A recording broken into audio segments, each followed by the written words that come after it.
delante de vos. Lo que ella está viendo es la bondad de Dios y la gracia, y ella reconoce eso.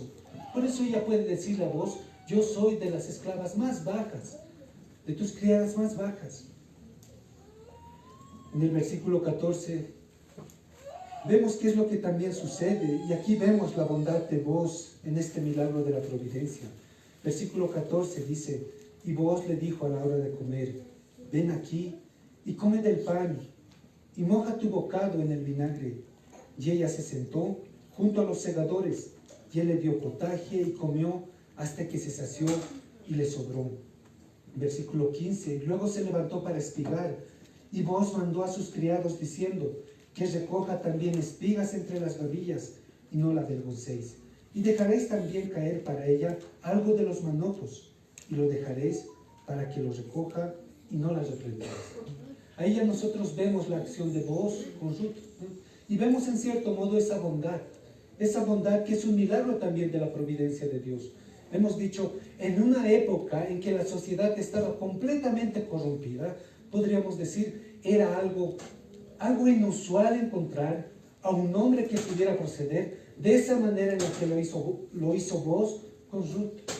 Estamos en una época, y veíamos en el libro de Jueces, donde las mujeres eran maltratadas, eran discriminadas, donde habría mucha violencia, pero encontramos, podríamos decir, como una isla, en medio de la providencia de Dios, a este hombre, ¿no? Y vemos la bondad que él muestra. Él le dice a vos a la hora de la comida, ¿no? Le dice a la hora del almuerzo.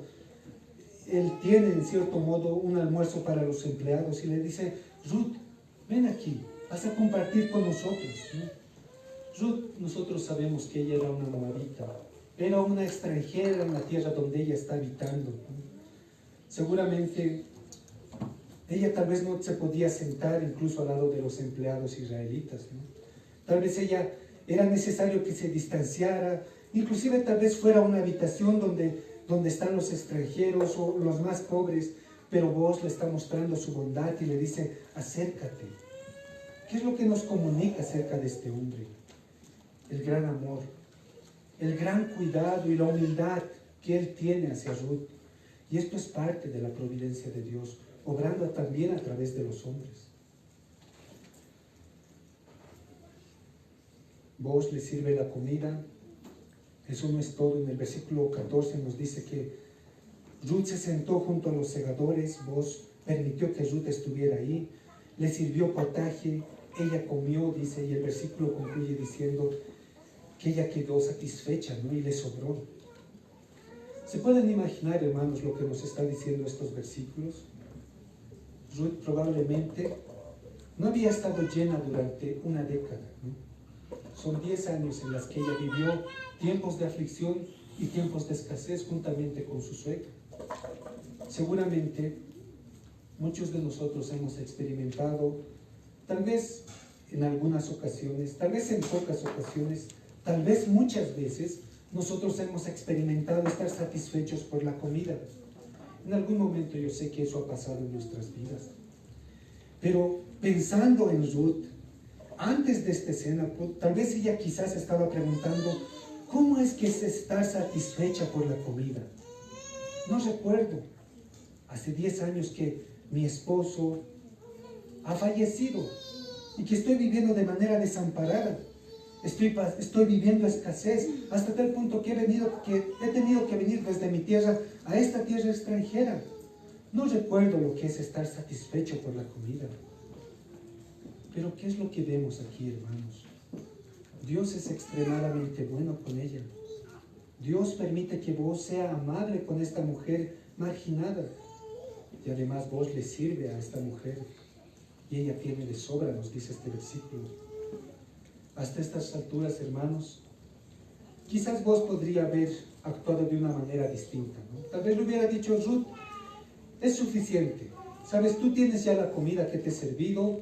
Puedes llevarte toda esta comida a tu casa. Ve ahí, comparte con tu suegra. Llévate el grano que has recogido hasta ahora. Sé que tenemos que cumplir con la cuota o con lo que nos exige la ley acerca de lo que tenemos que proveer para los pobres o dejar para los pobres. Pero no queremos que tomes más.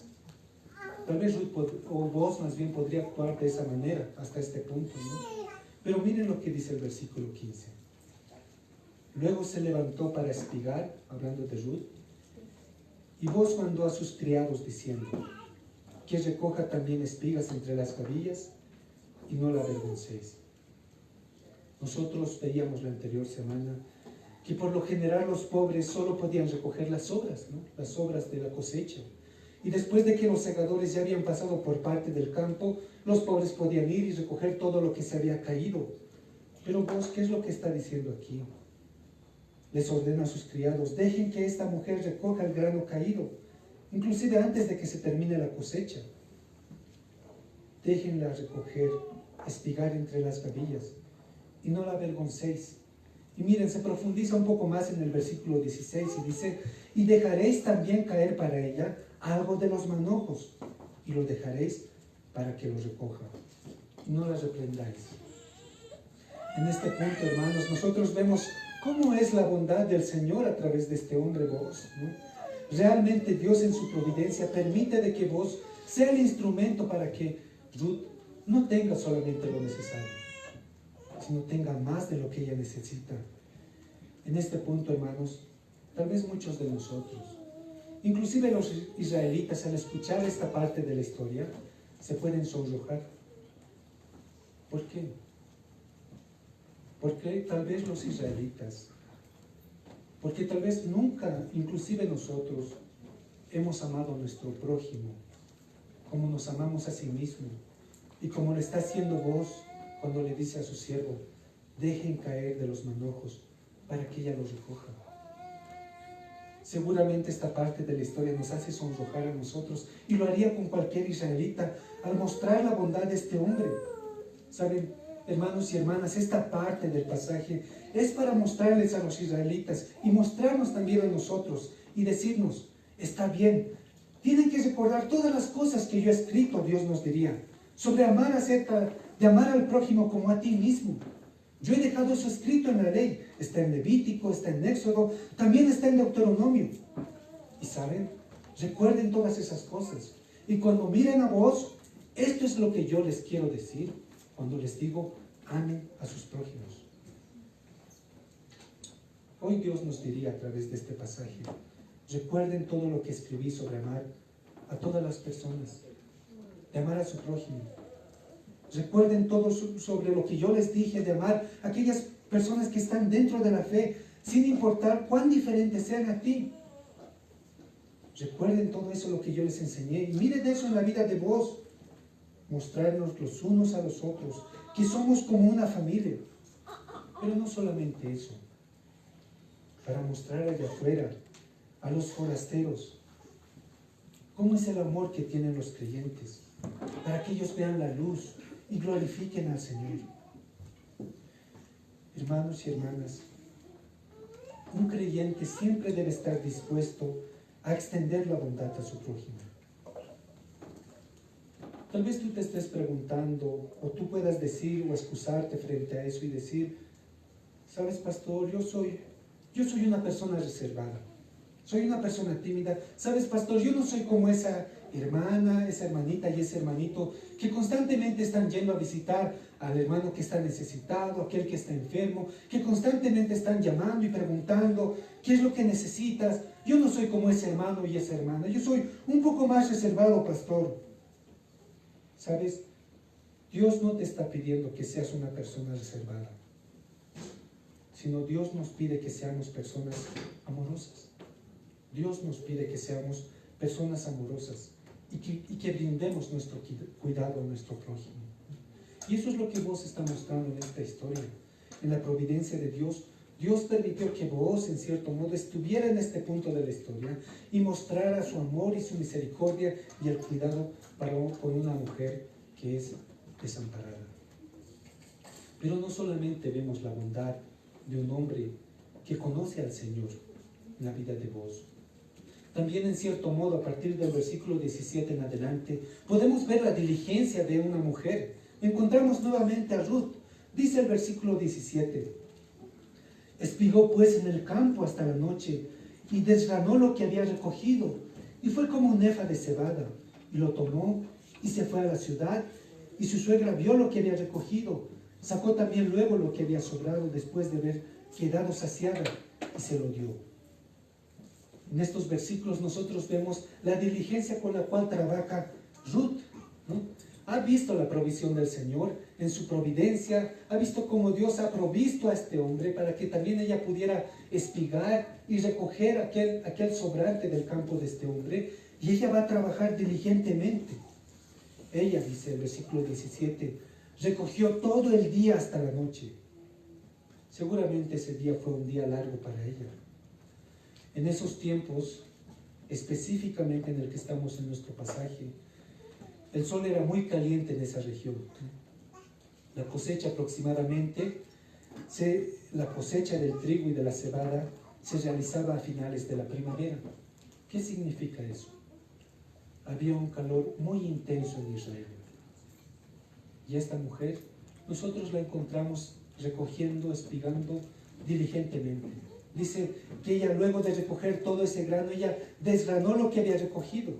Y lo que había recogido era como una efa de cebada, nos dice el versículo 17. Lo tomó, nos dice el versículo 18, y se fue a la ciudad. Se fue al encuentro de su suegra. Su suegra vio lo que ella había recogido, vio de tal manera que, hasta tal punto que inclusive su suegra quedó satisfecha. No solamente Ruth, no solamente ahora Noemí, sino las dos habían quedado satisfechas. Habían visto la provisión de Dios de sobremanera. ¿Ya? Cuando ellas estaban viviendo en escasez, ahora estaban viendo la provisión de Dios de sobremanera. Hermanos, así es Dios. Dios es fiel con su pueblo. Él brinda constantemente su cuidado para con su pueblo. Aun cuando nosotros no lo esperamos, podemos esperar cosas grandes del Señor. Esta efa de cebada más o menos era como 35 libras, ¿no? Nos podemos imaginar que era algo pesado, ¿no? Y esta mujer, que era una mujer diligente, hablando de Ruth, tiene que cargar esto, ¿no? Y lo lleva hasta la ciudad. Tal vez yo no me puedo imaginar a Ruth con una mochila, ¿no? Esta mujer que era tan diligente, seguramente como en el campo contaba con una tela o un mantel, y ella lo cargó sobre sus hombros, ¿no? Y así se trasladó hasta la ciudad y se fue donde su suegra. Pero vemos no solamente cómo Dios obra a través de la bondad de un hombre que es vos, cómo Dios también trabaja en la vida de una persona que tiene una fe inquebrantable que es Ruth, y la hace una mujer diligente para trabajar, sino también vemos que en la providencia de Dios, Dios también transforma nuestros corazones. ¿Recuerdan el final del capítulo 1 de este libro? ¿Cómo concluye? Encontramos a la personaje, podríamos decir que un poco más resalta, que es Noemí. ¿Qué es lo que ella dice a aquellos cuando ella regresa a su tierra? No me llamen Noemí, llámenme Mara, porque amargura es lo que yo estoy experimentando. Pero mire cómo la historia que el Señor escribe en nuestras vidas, y escribió en la historia de Noemí y Ruth, cambió la perspectiva que tenía Noemí acerca del Señor y acerca también de la vida. Miren, a partir del versículo 19 dice, y le dijo su suegra, ¿dónde has espigado hoy? ¿Dónde has trabajado? Y miren esta declaración, bendito sea el que te ha reconocido. Y contó ella a su suegra, con quien había trabajado, y dijo, el nombre del varón con quien hoy he trabajado es vos. En cierto modo, hermanos, podríamos decir, en los ojos de Noemí, en cierto modo, están brillando. Sus ojos están brillando de esperanza, porque las cosas están cambiando. Ya no ella podría decir, llámenme Mara. Ella le dice a Ruth, miren, Ruth, ¿cuánto alimento has traído? Este alimento es para semanas. Noemí y Ruth no saben cómo Dios está obrando, pero Dios lo está haciendo. Dios está trabajando en su providencia, y así es como Dios obra también en nuestras vidas constantemente, hermanos. Y en el versículo 20, miren lo que dice Noemí. Y dijo Noemí a su nuera, sea el bendito de Jehová, pues no ha rehusado a los vivos la benevolencia que tuvo para con los que han muerto. Después le dijo Noemí, nuestro pariente es aquel varón, y uno de los que puede redimirnos. Han pasado ya 10 años, hermanos, para Noemí. Han pasado 10 años en los que Ella ha experimentado 10 años de tormentas. Ha experimentado tormentas de amargura durante 10 años. Y ya ha llegado a este punto en el capítulo 2 donde todas esas tormentas empiezan a disiparse. Sus palabras han cambiado bastante. Su desesperación en cierto modo y su resentimiento está empezando a cambiar porque está viendo una luz de esperanza que no veía en el capítulo 1. Han pasado 10 años. 10 años en que Noemí y Ruth han estado angustiadas, desesperadas, llenas de amargura. Pero Dios es fiel. Las cosas están tomando un rumbo distinto. La palabra que aparece en el versículo 20, en la última oración que encontramos en el versículo 20, nuestro pariente es aquel varón. Esta palabra hebrea es la palabra Goel, ¿no? Y hace referencia a la palabra pariente redentor. En el versículo 1 nosotros también encontramos otra palabra que es pariente, pero no es la misma de este versículo 20. En este versículo 20 el autor nos quiere mostrar de que Booz iba a jugar un papel más importante de lo que nos está mostrando el versículo 1. En el versículo 1 nos ha dicho, Noemí y Ruth tienen a alguien que les puede sustentar. Pero aquí en el versículo 20, cuando nos muestra a este Goel, a este pariente redentor, nos está diciendo Noemí y Ruth tienen un pariente que es un potencial redentor.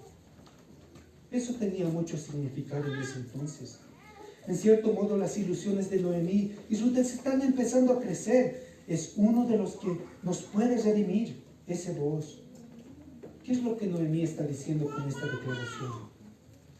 No está diciendo solamente que Booz tiene cierto parentesco con ellas, sino que Booz es potencialmente un redentor. ¿Qué significa pariente redentor? Legalmente, un pariente redentor podía redimir o podía comprar a una familia indigente, tal vez una familia pobre que se ha vendido como esclavo porque no tenía dinero. Podía no solamente redimir a esta familia pobre, que era parte de su familia, sino también podía inclusive redimir una tierra que ha sido subastada, que era parte de la herencia de la familia. Tal vez porque no tenían recursos, la familia ha tenido que vender una tierra, ¿no? Entonces este pariente redentor podía redimir a toda una familia, como también podía redimir aquella tierra que estaba a punto de perderse. Este pariente redentor también podía casarse con la viuda. Se conoce como la ley del levirato.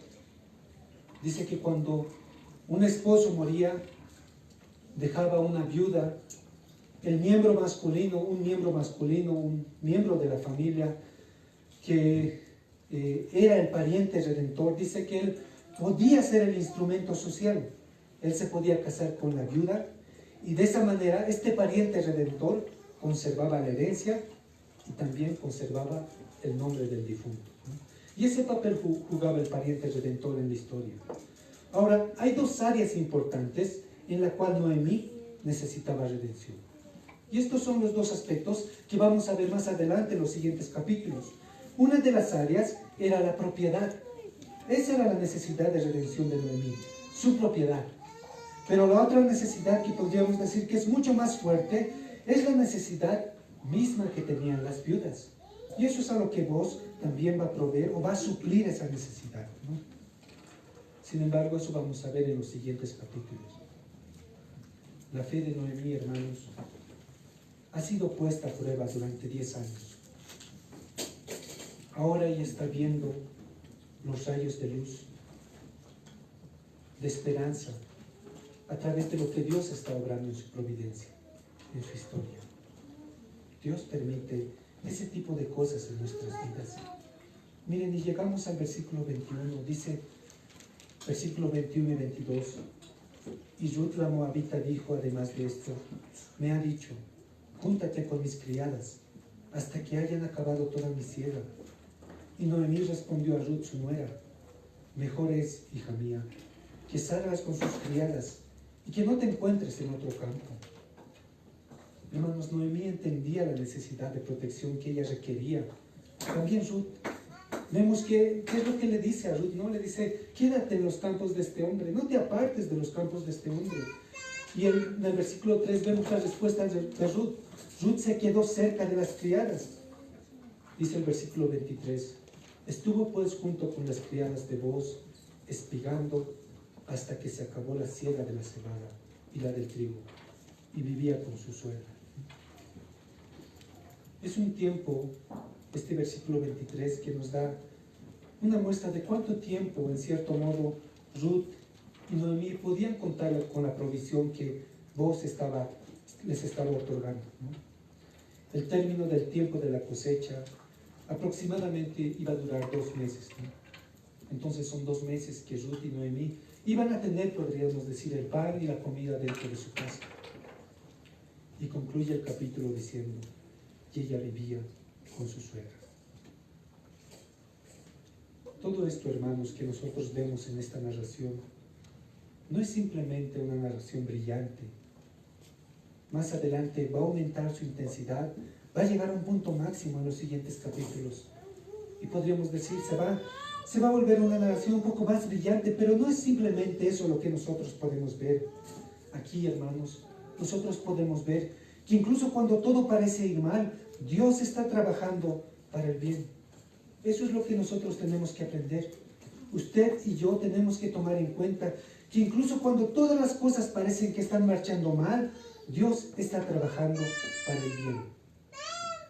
Cualquiera que se haya cobijado bajo las alas de Dios, cualquiera que haya creído en Cristo como su Señor y Salvador, hermanos, podemos confiar absolutamente en esta verdad, que aunque las cosas parezcan adversas en nuestras vidas, Dios está trabajando detrás de ello para nuestro bien.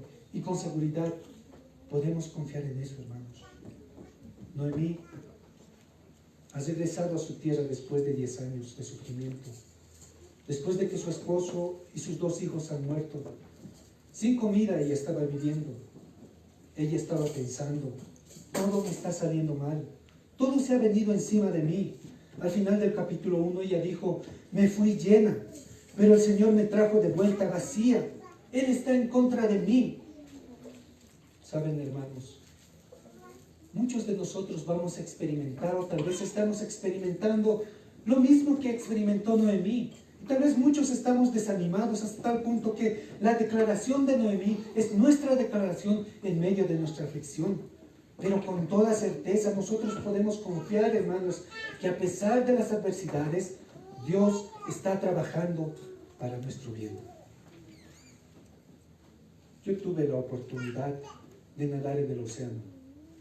En realidad, yo aprendí lo poco que sé de nadar en el océano. Cuando yo era niño, yo tuve un trauma, ¿no? Era en la piscina de los Chungas, que casi todos de aquí conocen. Mi hermano, con todo entusiasmo, quería enseñarme a nadar. Y él me empujaba, y yo era niño, ¿no?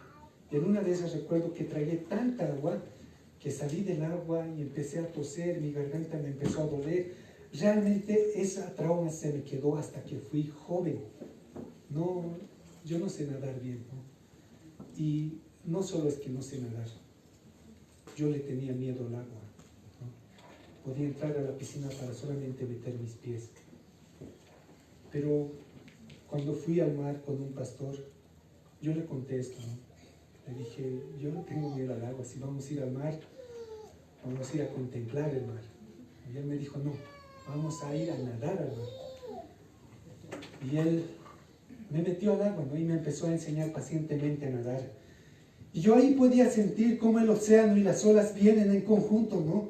A veces grandes olas vienen y se estrellan contra ti. Luego vienen otras olas y se estrellan contra ti. Y luego vienen otras olas y se estrellan. Vienen 4 y 5 olas a la vez. Y tal vez tú te has sentido así en tu propia vida, ¿no? Como nadar en el mar. Has visto cómo las estrellas vienen y se chocan contra ti. Y muchas veces te has preguntado cómo lo hacía Noemí. Señor, ¿por qué estás haciendo esto? Señor, ¿realmente sabes lo que estás haciendo? ¿Sabes? Con toda certeza, cuando eso suceda, acontezca en tu vida, puedes pensar, Dios, tú estás ejerciendo tu providencia. Y puedes decir con toda certeza, lo estás haciendo para mi bien. Hermanos y hermanas, las pruebas son el medio principal que Dios muchas veces usa para llevar a cabo su historia en nuestras vidas. Lo hace para nuestro bien. Las pruebas son el medio que Dios usa. No siempre nos van a consolar. Muchas veces nos van a hacer llegar al punto que nosotros vamos a exclamar: Señor, ¿dónde estás ahora? Pero hermanos, recordemos, las pruebas son el medio que Dios usa para nuestro bien. Dios, en su providencia, no siempre nos va a mostrar qué es lo que Él está haciendo, pero recordemos, las pruebas son el medio que Dios usa para mostrarnos su bondad, para hacer cosas buenas en nuestra vida. En el versículo 20, cuando Noemí le dice a Ruth: bendito sea Jehová, Noemí se da cuenta, le dice: hay un pariente redentor.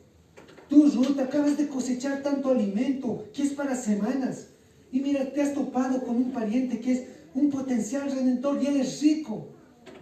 Noemí no sabe lo que va a pasar en el capítulo 3, Noemí no sabe lo que va a pasar en el capítulo 4, pero puede ver la esperanza en este pariente redentor, en lo que Dios está haciendo en su vida. Todo lo que pensó anteriormente para Noemí era amargura, pero ahora Dios está usando inclusive su sufrimiento y su amargura para lograr un gran bien en su propia vida. Solo ella tiene que esperar un poco. Ella tiene que esperar un poco. ¿Cómo ella obró anteriormente? ¿Se acuerdan en el capítulo 1? Ruth le dijo, o más bien Noemí le dijo a Ruth: quédate en Moab, regresa donde tus padres, regresa, ahí vas a estar mejor. No hay futuro conmigo, donde yo estoy yendo no hay futuro para ti. Es mejor que tú te quedes aquí con tu familia y te quedes en tu tierra con tu gente. Pero qué bueno ha sido Dios con ella, porque trajo a Ruth con ella. Trajo a Ruth con ella y usó a Ruth para un gran bien para Noemí. Hermanos y hermanas, la providencia de Dios, la historia que Dios escribe en nuestras propias vidas, siempre va a ir acompañado de dolor y pruebas. La providencia de Dios va siempre acompañado de las pruebas y del dolor. Pero recordemos, Dios usa esas pruebas para nuestro bien. Muchas veces, hermanos, nosotros no vamos a ver cómo el Señor va, qué es lo que el Señor está haciendo en su providencia en nuestras vidas. A menudo no vemos cómo la providencia de Dios trabaja para nuestro bien, pero tenemos que tomar en cuenta que siempre Dios en su providencia va a trabajar para nuestro bien. No vamos a ver de inmediato el final de nuestra historia. No sabemos qué es lo que va a suceder con nosotros. No sabemos cómo Dios va a encajar esta circunstancia que estoy pasando para mi bien. Cómo Dios va a hacer esto que estoy sufriendo, que estoy pasando. Cómo Dios lo va a encaminar para mi bien. No siempre vamos a ver eso, hermanos. Y eso lo vemos también en la vida de Ruth y Noemí. Ruth y Noemí debían vivir un día a la vez. No saben qué es lo que va a pasar con sus vidas. Como les he dicho, los personajes de esta historia no saben qué es lo que va a pasar en el capítulo 3. Cuando estén en el capítulo 3 recién lo van a saber. No saben qué es lo que va a pasar en el capítulo 4. Ellos están viviendo un día a la vez. Y eso vemos en Ruth y Noemí. ¿Cómo termina este capítulo? Ellas tienen certeza de que van a tener comida. Pero durante una temporada, 2 meses aproximadamente, mientras dure la cosecha, dice el último versículo. Pero después de eso, ¿qué es lo que va a pasar con ellas? Nosotros sí sabemos porque hemos leído el libro de Ruth. Pero seguramente ellas se preguntaban: ¿cómo vamos a vivir después de esto? Después de que termine la cosecha, ¿qué es lo que va a pasar con nosotros? Seguramente eso estaba en el fondo de sus mentes. No saben cómo Dios va a obrar en su providencia. ¿Saben?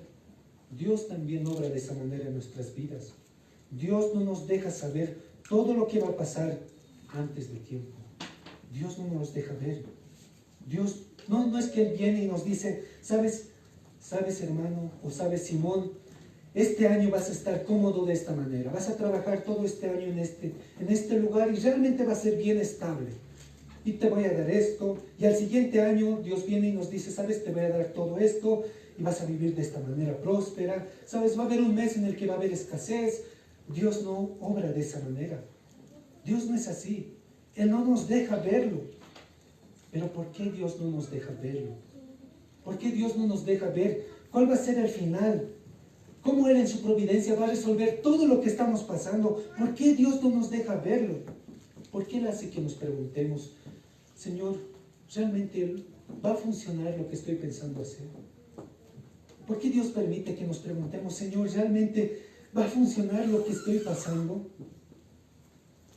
¿Por qué Dios no nos deja ver cómo Él lo va a resolver todo en su providencia?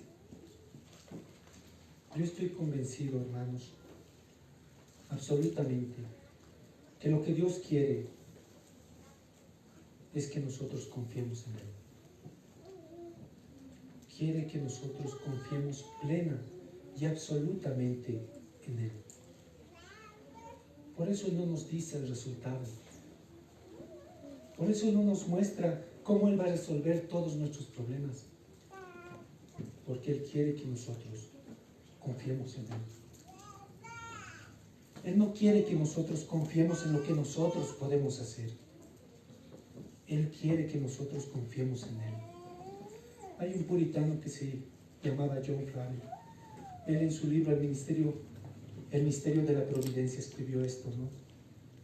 Nosotros al ver la providencia de Dios, ahora lo vemos como ruedas desarticuladas, lo vemos como pasadores dispersos en un reloj, pero en la gloria veremos el reloj como un todo completo. El Salmo 37 nos dice, descansa en el Señor, espera en Él pacientemente, descansa en Él, deja de enojarte. Hoy, hermanos, es el segundo domingo del mes, ¿no? Hoy vamos a tener la celebración de la Santa Cena. Es un momento, hermanos, en el que nosotros realmente necesitamos la gracia de Dios. Es un tiempo en el que realmente necesitamos su misericordia y necesitamos su perdón. Es un tiempo en el que nosotros necesitamos a ese Salvador, un Salvador que había de venir, en cierto modo, por parte también de la providencia de Dios. En el libro de Ruth, hermanos, quizás la cruz de Cristo, quizás la muerte de Jesucristo en la cruz es el mejor ejemplo del dolor y la providencia de Dios. Dios orquestando todos los eventos en la historia hace más de 2000 años. ¿Qué es lo que pasó hace más de 2000 años? Un niño nació, un niño improbable. Ese niño improbable nació en un tiempo improbable y en un lugar improbable. Ese niño nació en una familia improbable. A través de él Dios miró hacia abajo y Dios tuvo compasión de los pecadores como tú y como yo. Dios orquestó todos esos eventos, hermanos, en su providencia. Y así el Señor Jesucristo bajó del cielo, se hizo hombre, vivió una vida perfecta como nadie más ha vivido y nadie más va a vivir. Él cumplió la ley de acuerdo a lo que Dios demanda en pensamiento y en hecho, constantemente lo cumplió. Y en su providencia Dios orquestó todo eso, hermanos. No solamente eso. En su providencia, este Salvador, hermanos, nunca se quejó de la providencia de Dios. Nunca se quejó de lo que Dios estaba haciendo y permitiendo. Nunca se quejó de las dificultades y del sufrimiento que él tenía que padecer y estaba padeciendo. Este Salvador siempre amó perfectamente a Dios. Este Salvador, a pesar de las circunstancias, siempre amó perfectamente a las personas en cada momento de su vida. Esto, hermanos, no es solamente un ejemplo moral que Jesucristo nos deja, sino principalmente, hermanos, es para mostrarnos que cuando Cristo fue a la cruz, Dios así mostró su cuidado a los más grandes problemas del universo.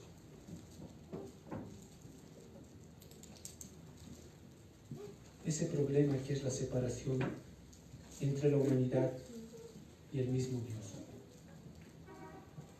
Hermanos, si Dios pudo resolver el más grande problema que nosotros teníamos, el más grande problema que el universo tenía, ¿Ustedes no creen que ese Dios es capaz de resolver los problemas que nosotros tenemos? Nuestros pecados nos han separado de Dios. Hermanos, cualquier violación de la ley de Dios separa y crea un abismo grande entre Dios y los hombres. Y la única manera de ser perdonados y reconciliados es a través de Cristo.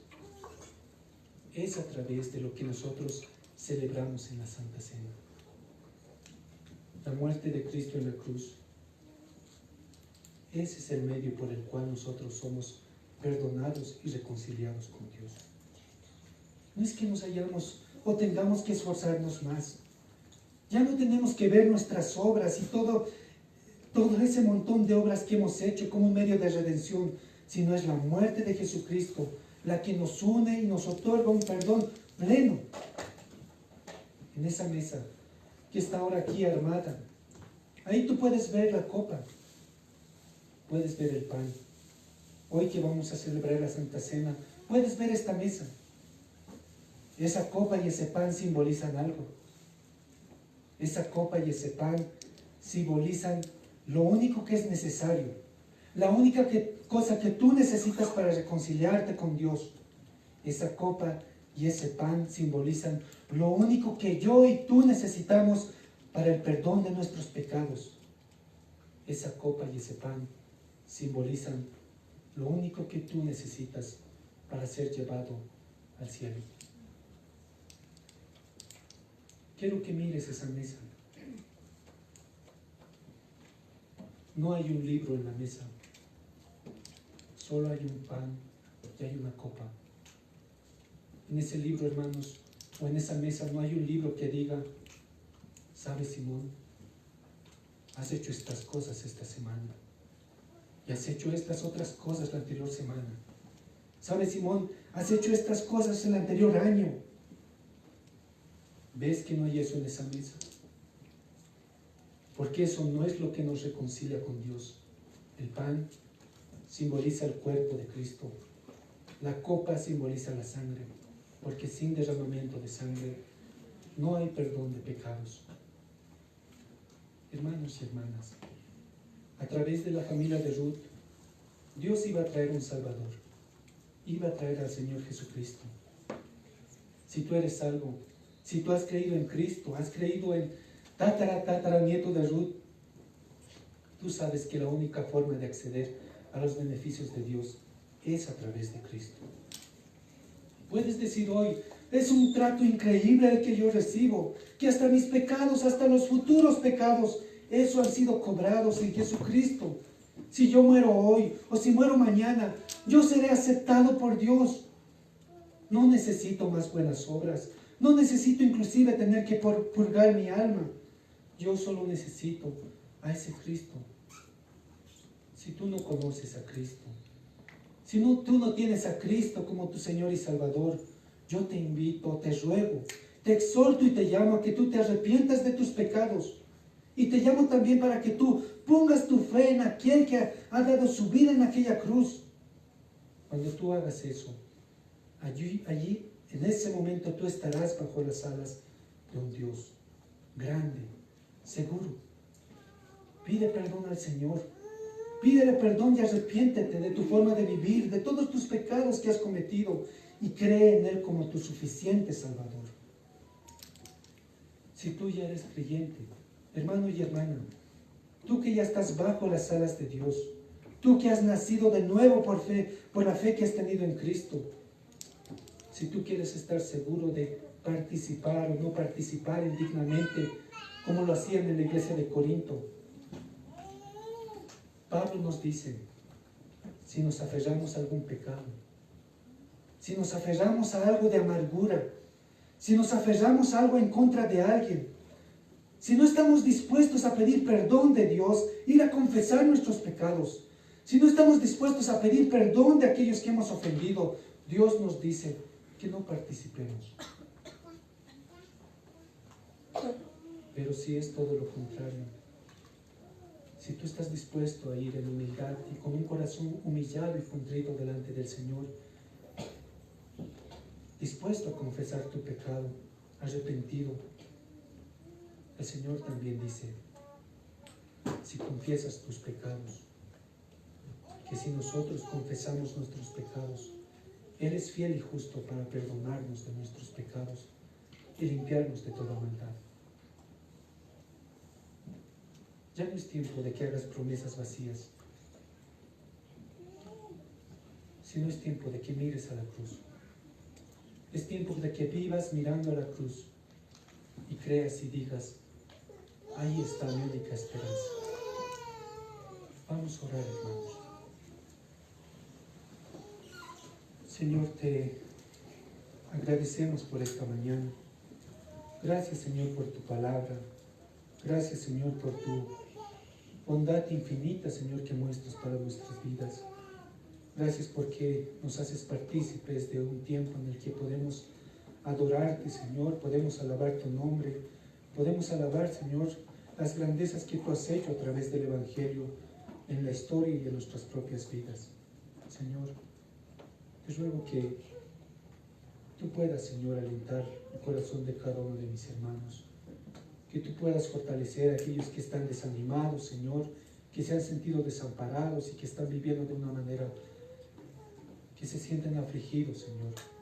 Te ruego que tú los fortalezcas, así como tú lo has hecho en tu providencia con la vida de Ruth y Noemí.